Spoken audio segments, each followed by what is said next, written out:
Ministério Solidariedade Social no Inclusão iha ona programa FON hodi substitui programa Bolsa da Mãe Geração FON nebe remata iha bulan dezembro ne mai bela os hoosan.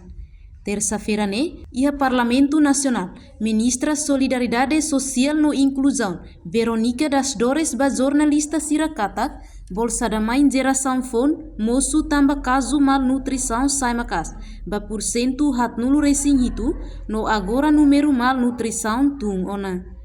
No MCC se cria programa nebe diako sustentável hodi halo poupança nune orçamento estadunian labele menos lalais. Bolsa da Mãe Geração FON moço dia 2022 nós falamos.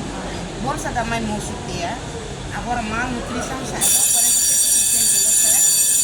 Bolsa da Mãe Geração FON lá malnutrição nós falamos. Tidak ada duit yang ya tahu kita bosir waktu kuat Bolsa da Mãe Geração FON remata lagi Bolsa da Mãe condicional bisa dia programa selo lebe tudo na Bolsa da Mãe Geração FON masalah bisa setia programa ini lebe sustentável para No além de ne, razão para programa Bolsa da Mãe Geração FON, tambah la iha estudo klean ida, nebe ha tudo katak. La barik sira nebe sai beneficiário ne, livre ona husi malnutrição. Sustentabilidade ini maksudnya sana tambahnya maka lah ia estudo da kleka.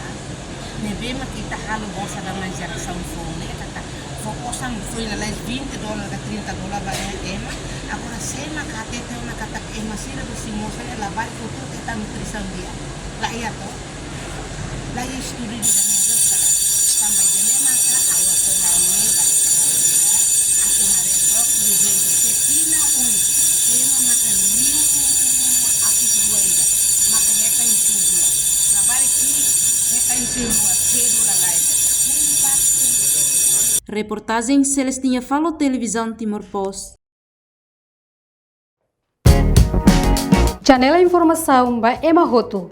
Atu atena informação atual diagliu kita halua. Hane botão subscribe, like, halo comentário no file botão ba media sosial Hoto.